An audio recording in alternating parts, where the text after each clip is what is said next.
Good evening, ladies and gentlemen. Welcome to Barnes & Noble.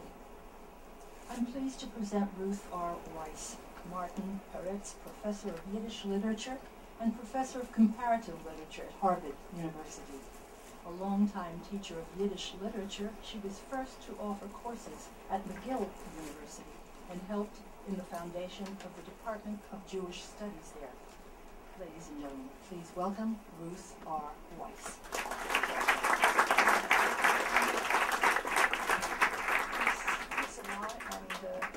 Thanks for coming out.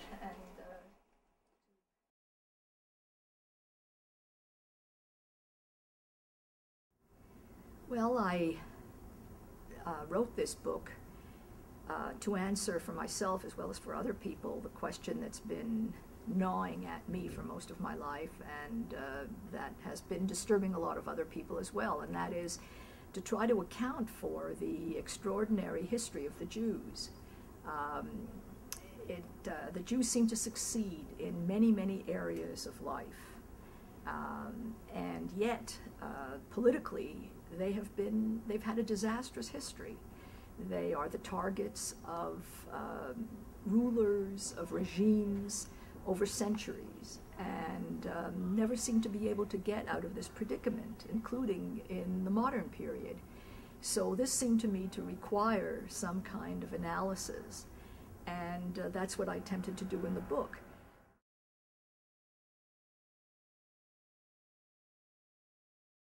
The relationship between anti-Semitism and anti-Zionism is pretty direct. Anti-Semitism was forged in the 1870s as an instrument of blame, as a political instrument of blame, as a political ideology of blame. Essentially, it is an anti-liberal movement in its inception. The first document of anti-Semitism that created the term anti-Semitism said that Germany was being taken over by the Jews. What did that mean? What Wilhelm Marr wrote was, you think emancipation is wonderful. You think that this creeping democracy is wonderful, but you're fools. It's only an opportunity for the Jews to take us over. Look at the incursion. Look at what's happened to the church since they have taken over the culture.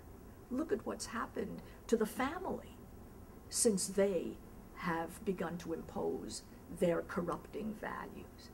Look at what's happened to unemployment since they have taken our jobs. What he did was to cast liberal democracy, to cast emancipation as a Jewish plot. Anti-Zionism, actually, was first forged in the Soviet Union by Stalin. When the Arabs in Palestine rioted and murdered many Jews in 1929, Stalin had the brilliant idea of saying that this was the beginning of the Arab Revolution. And he said that this was a revolution. In what sense a revolution? Against British and Zionist imperialism. Right?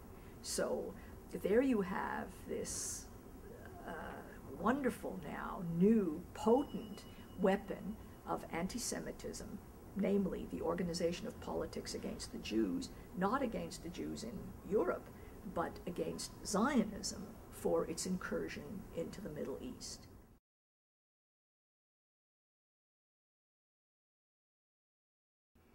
Well, when the Jews lost their sovereignty in the land of Israel,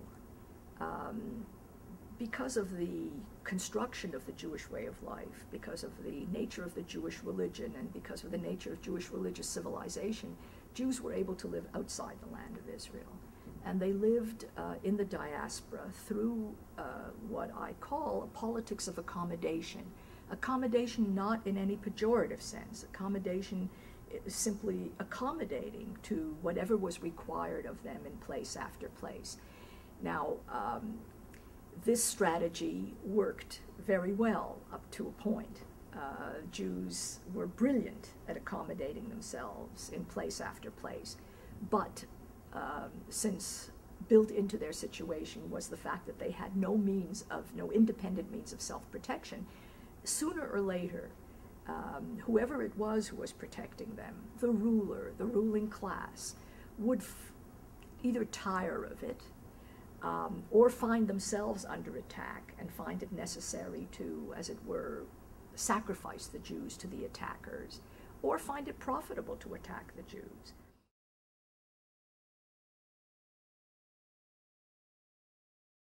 To bring that to the American context, my book doesn't really deal with America very much, except in a very different way.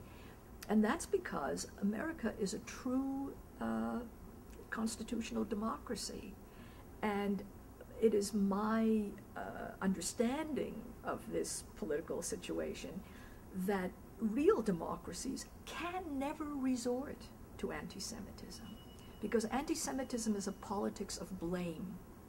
It seeks to blame someone else for the problems of the polity. If the polity is truly democratic, then democracy is self-accountable. And in a real democracy, what you have is a contentiousness between the parties vying for power.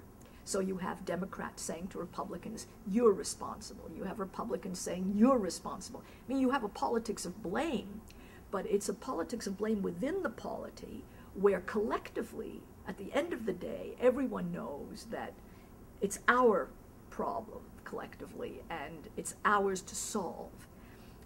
America has not really, certainly not in recent years, ever elected a candidate, a politician, on a platform of anti-Semitism. So what I call anti-Semitism is its political manifestation. And in America, I would say that it is an exceptional case, because even though, of course, there have been people, individuals who have tried to use anti-Semitism to come to power, have tried to use the politics of blame to say the Jews are responsible. It doesn't really take root. It can, but if it ever does, it would mean that America's democracy has failed. Well, I'm glad. Put it on the page you're supposed to be.